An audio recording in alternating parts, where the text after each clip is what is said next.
네, 안녕하세요. 저는 박구원 교수님 연구실 박사과정생 정희수라고 합니다. 오늘 제가 발표할 논문의 제목은 다음 보이시는 것과 같이 Dual Policy Learning for Aggregation Optimization in Graph Neural Network Based Recommender Systems이라는 논문인데요. 이 논문을 한 문장으로 정리를 하자면은 GNN 기반 추천 시스템에서 유저와 아이템의 각각의 GNN 레이어 개수를 결정하는 모델을 제안하고 있다고 생각하시면 될 것 같습니다. 제 논문은 다음과 같은 형식으로 인트로덕션, 프리리미너리, 메소덜러지, 익스페리먼트, 컨클루션의 순서로 발표를 진행해 보도록 하겠습니다.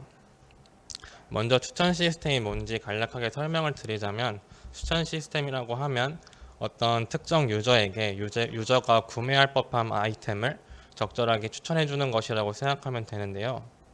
요즘 같은 아이템이 되게 많은 빅데이터 세상에서는 이렇게 개인 맞춤형을 추천해 주는 것이 상당히 많은 활용 분야가 있습니다. 그래서 오른쪽에 보이시는 것과 같이 스트리밍 서비스라든지 에듀케이션 서비스 또는 이커머스 서비스까지 상당히 다양한 분야에서 추천 시스템이 쓰이는 것을 확인할 수 있습니다. 또한 왼쪽에서 보이는 것처럼 유저가 과거에 구매했던 아이템을 이렇게 링크 형식으로 연결을 한다면 그래프 구조로 연결되는 것을 쉽게 유추할 수 있는데요. 실제로 이렇게 그래프를 기반으로 한 GNN 기반 추천 시스템이 요즘 추천 시스템에서 좋은 성능을 나타내고 있습니다. GNN 기반 추천 시스템을 크게 세 가지 스텝으로 나눠서 설명을 드리면 각각 어그리게이션, 풀링, 로스 펑션으로 설명을 드릴 수가 있을 것 같습니다. 먼저 어그리게이션 같은 경우에는 이웃으로부터 정보를 받는 과정이라고 할 수 있는데요. 유저 기준 유저가 과거에 구매했던 아이템으로부터 정보를 받기 때문에 그 정보를 받는다고 할 수가 있습니다. 이러한 레이어를 L개 쌓아서 진행을 하게 되는데 이렇게 나온 L개의 인베딩을 어떻게 합칠 것인가를 고민하는 과정이 풀링 과정이라고 생각하시면 됩니다. 그래서 가운데 보이는 식처럼 각각 인베딩을 더해서 표현하는 경우도 있고 각각의 인베딩을 컨캐티네이션 해서 연결해서 진행하는 경우도 있을 것 같습니다. 또한 마지막으로 로스 펑션에서 대표적으로 쓰이는 BPR 로스 펑션이 있는데요. 되게 다양한 로스 펑션이 있지만 모든 로스 펑션이 공통적으로 하고자 하는 것이 유저가 과거에 구매했던 포지티브 유저 아이템 페어에 대해서는 서로 인베딩 사이가 가깝게 하길 원하고 구매하지 않은 네거티브 유저 아이템 페어는 멀리 있기를 원하게 하는 것 같습니다. 각각의 단계가 다 좋은 연구 주제가 되는 것 같지만 이번 연구에서는 좀 어그레게이션에 집중을 해보고자 합니다. 그 기존 GNN 기반 추천 시스템을 보통을 보게 되면 이 어그레게이션 레이어 개수를 다 고정하고 학습한다는 공통점이 있는데요. 예를 들어 이렇게 두 개의 레이어를 쌓아서 학습을 진행한다고 했을 때 제가 들었던 의문점은 어떤 유저 A에 대해서는 레이어를 한 개 쌓는 게 더 좋을 수도 있고 아니면 세 개 아니면 혹시 네 개까지 쌓았을 때 더 좋은 성능을 낼 수 있지 않을까라는 의문점을 가지게 되었습니다. 이 의문점을 해결해 보고자 한 가지 실험을 설계하게 되었는데요. 이 실험은 추천 시스템에서 자주 쓰이게 되는 무비렌즈 데이터셋과 GNN 기반 추천 시스템의 대표격인 라이트CM 모델을 가지고 실험을 진행해 보게 되었습니다. 보시는 것처럼 X축은 유저의 레이어 개수를 다르게 했을 때의 성능과 Y축은 또 아이템의 레이어 개수를 다르게 했을 때의 성능입니다. 그 지금 빨간 박스 쳐져 있는 왼쪽 그림을 보시게 되면 유저의 레이어가 한 개이고 아이템 레이어가 한 개일 때 가장 높은 점수를 야기한 것을 확인할 수 있고요. 두 번째 예시를 봤을 때는 유저의 레이어가 4개이고 아이템 레이어가 4개이었을 때 가장 좋은 성능을 냈다는 것을 확인할 수 있습니다. 이 두 가지 예시를 통해서 유저와 아이템의 레이어 개수를 다르게 하는 것이 추천 성능을 더 높일 수 있을 거라는 하나의 인투이션을 얻을 수 있게 되었고요. 이제 세 번째 빨간 박스를 보게 되면 유저의 레이어 개수는 한 개고 아이템 레이어 개수는 3개일 때 가장 높은 점수를 보여주고 있습니다. 이것을 통해 유저의 레이어 개수를 결정하는 모델과 아이템의 레이어 개수를 결정하는 모델을 구분을 한다면 어쩌면 더 좋은 성능으로 귀결될 수 있지 않을까라는 생각을 해서 이 두 가지 아이디어를 가지고 제 모델을 제안하게 되었는데요. 이뿐만 아니라 각각 레이어 개수가 유저나 아이템에서 어떤 의미를 가지는지를 말로 정리를 해보자면 유저 기준에서 간략하게 설명을 드리면 유저 기준 원홉이라고 하면 GNN 레이어 한 층을 쌓았다고 하면은 유저가 과거에 구매했던 아이템으로부터 직접적인 정보를 받는 것이기 때문에 어떻게 보면 다이렉트한 시그널이다라고 할 수가 있을 것 같고, GNL 레이어를 두 개 쌓았다라고 하면은 유저가 구매한 아이템을 구매한 다른 유저의 정보까지 받는 거기 때문에 나와 구매 패턴이 비슷한 사람들의 시그널까지 받는다. 이렇게 유저와 아이템이 호별로 다 다르고, 이런 의미를 통해서 아까 말한 것 더불어서 레이어 개수를 다르게 하는 것이 의미가 있을 거라고 생각이 들었습니다. 그래서 결론적으로 이번 논문에서 저희는 그 유저와 아이템의 레이어 개수를 적응적으로 결정하기 위해서 강화학습 기반의 모델을 설명하고 있고요. 또 마지막 예시에 들었던 것처럼 유저와 아이템의 레이어 결정 장치가 달랐으면 좋겠어서 이 유저와 아이템의 좀 본질적인 차이점을 고려하고 있는 것이 또 하나의 컨트리뷰션이라고 할 수가 있을 것 같고, 저희 모델의 이름이기도 한 이 DPAO라는 모델이 기존에 존재하는 GNL 기반 추천 시스템에 쉽게 적용이 된다는 점을 컨트리뷰션을 삼으면서 다음으로 넘어가도록 하겠습니다. 저희 모델이 강화학습 기반의 모델을 사용하고 있다고 드려서 강화학습에 대해서 간단하게 설명하고 넘어가 보도록 하겠습니다.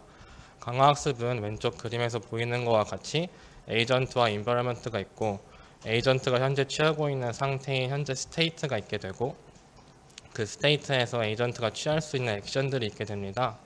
만약에 어떤 액션을 취했을 때 인바이러먼트로부터 다음 스테이트와 그 스테이트에서 취한 액션에 대한 보상이 얻게 되는데, 결국 강화학습의 최종 목표는 좋은 액션을 선택해서 리워드, 즉 보상을 최대화하는 방향으로 학습을 한다라고 생각하면 될 것 같습니다. 이걸 학습하는 방법 중에 대표적으로 Q값을 이용해서 학습을 하는 방법론이 있는데요. Q값이라고 하면은 현재 스테이트에서 어떤 액션을 취했을 때 그 이후에 얻을 수 있는 보상의 기대값이라고 정의가 되어 있는데, 쉽게 말하면 이제 오른쪽 위의 예시처럼 Q 테이블이 잘 만들어져 있다면 현재 스테이트에서 Q값이 높은 방향의 액션을 선택하게 되면 결국 그 액션이 보상을 최대화하는 방향으로 선택이 됐다라고 생각하시면 되는데요. 하지만 보이는 것처럼 이 Q 테이블이 되게 많은 스테이트와 되게 많은 액션 스페이스를 가지고 있으면 만들어지기가 되게 어렵기 때문에 이 Q 테이블을 뉴럴 네트워크로 근사화하는 방법이 있는데, 그 근사화하는 방법이 이제 딥큐 네트워크 혹은 딥큐 러닝이라고 불리는 것입니다.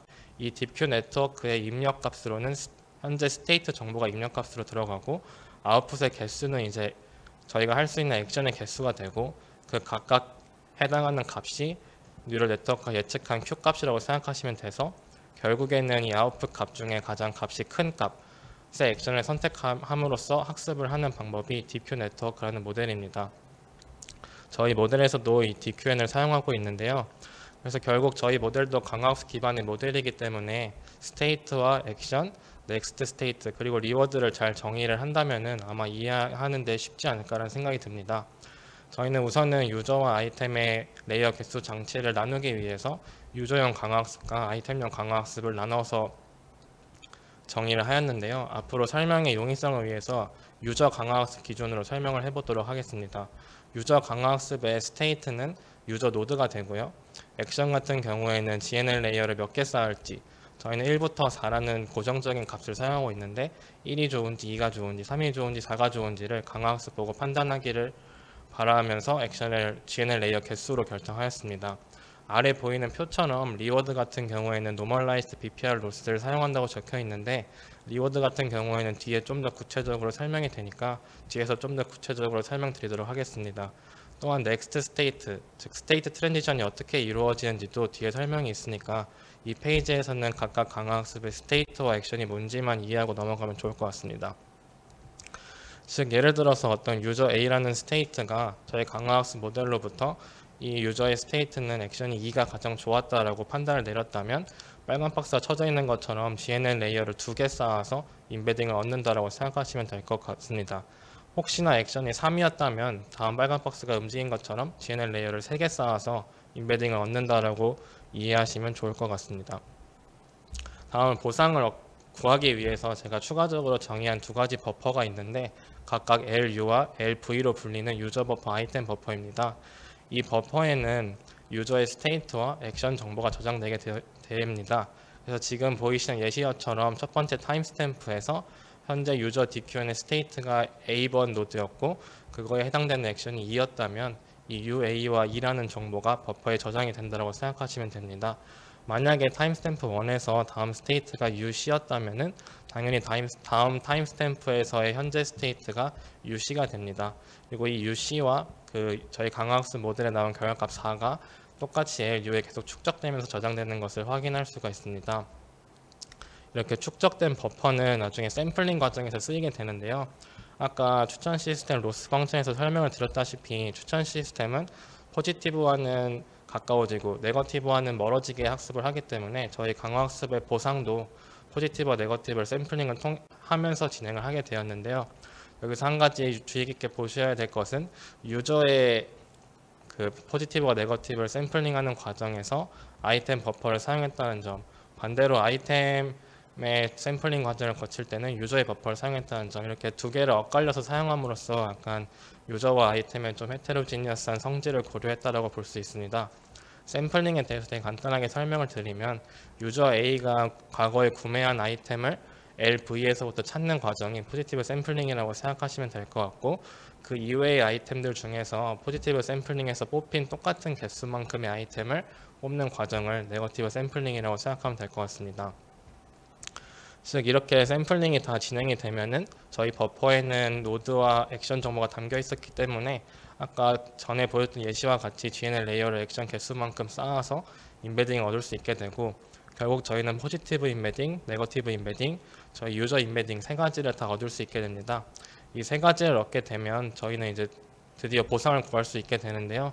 이 오른쪽 밑에 보이는 식처럼 보상을 구할 수가 있게 됩니다. 그래서 분자식은 어떻게 보면 포지티브와의 유저와 포지티브와의 스코어는 커지게, 또 네거티브와의 스코어는 낮아지게 설계를 해서 추천 시스템의 성능이 올라간다면 저희 분자 터미 값이 올라갈 거라 제가 예상을 했고요. 분모 텀 같은 경우에는 각 액션별 스코어 점수를 해줘서 노멀라이즈를 해줬다라고 생각하시면 될 것 같습니다. 다음은 이제 어떻게 넥스트 스테이트가 결정되냐를 제가 볼 땐 예시로 설명드리는 게 더 설명이 쉬울 것 같아서 이 예시를 들고 와봤는데요.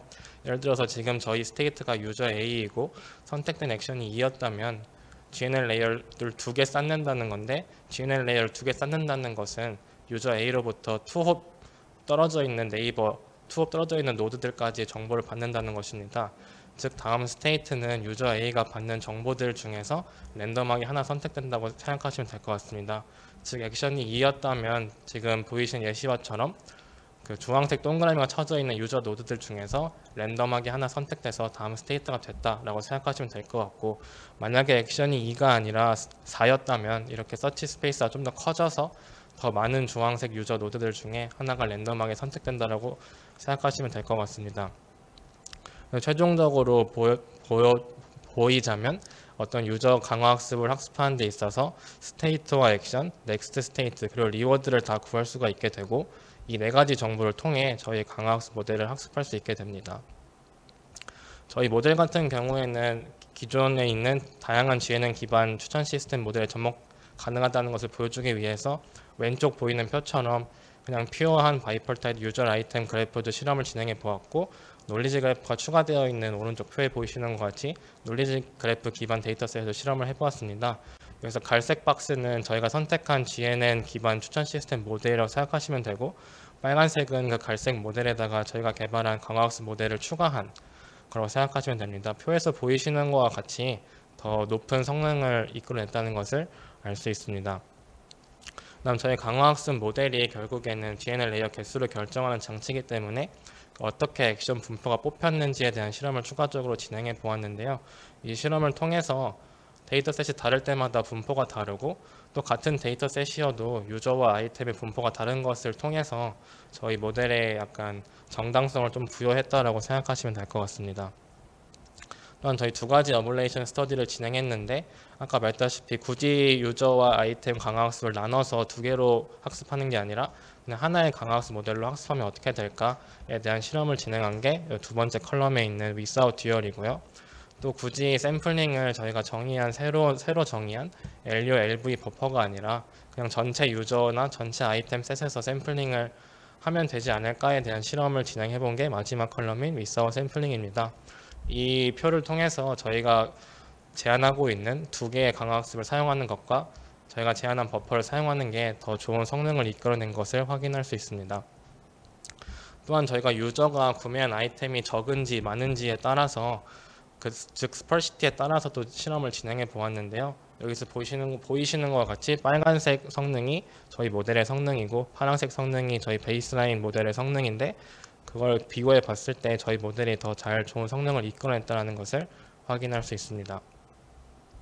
마지막 실험은 이제 보상에 대한 실험이었는데요. 저희 보상의 분자 텀이 추천 시스템의 성능을 향상하는 방향으로 설계가 되었다고 말씀드렸는데, 따라서 보상이 쭉쭉 상승한다는 것은 저희 추천 성능이 더 올라간다는 것을 의미할 것 같아서 보상의 변화량에 대한 플롯을 해봤는데요. 제가 예상한 것과 같이 보상이 성능을 쭉 올라가는 것을 확인함으로써 저희 강화학습 모델이 추천 성능을 높이는 데 기여를 했구나라고 생각하시면 될 것 같습니다.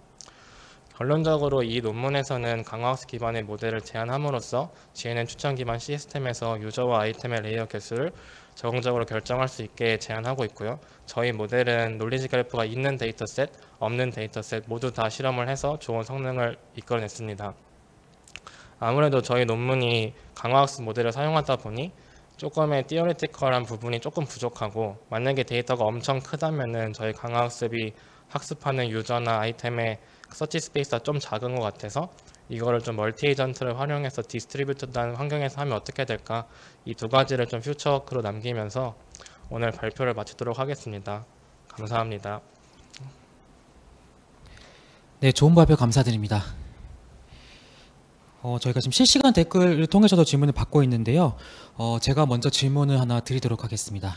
아까 그 실험 테이블에 보니까 아마존북에서 굉장히 큰 개선이 있었던 걸로 기억합니다. 네. 거의 한 44% 정도의 굉장히 큰 게인이 있었는데, 그 데이터셋에서 어떤 이유로 그런 큰 게인이 있었을까요? 우선은 좋은 질문 감사합니다. 제가 볼 때는 크게 두 가지 이유가 있는데, 아마도 아마존북 데이터셋을 잘 다루는 사람들은 좀 이상하게 생각했을 수도 있겠지만 성능이 다른 베이스라인 모델들도 다 좀 높고 저희 모델도 높은 걸 확인할 수 있었는데, 이는 제가 구체적으로 말씀을 드리진 않았지만 아마존북 같은 경우에는 프리 트레이닝을 진행한 상황에서 모델을 학습했기 때문에 성능이 우선적으로 더 잘 나온 것도 있는 것 같고, 특히나 아마존북 같은 경우에는 제 생각에는 유저나 아이템별로 스펄시티도 되게 많이 다르고 다양한 분포를 가지고 있어서 오히려 이렇게 각각의 레이어 개수를 선택하게 해주는 게 더 큰 효과를 가지고 올 수 있지 않았나 라고 생각해서 그 두 가지 이유가 있는 것 같습니다. 네, 답변 감사합니다. 후속 질문인데요. 지금 사용한 강화학습 모델이 이제 DQN 기반으로 이제 알고 있습니다. 혹시 뭐 그 이외에 다른 이제 DQN 선택하신 이유나 혹시 다른 강화학습 모델을 뭐 적용해 보실 계획이 있으신지 궁금합니다.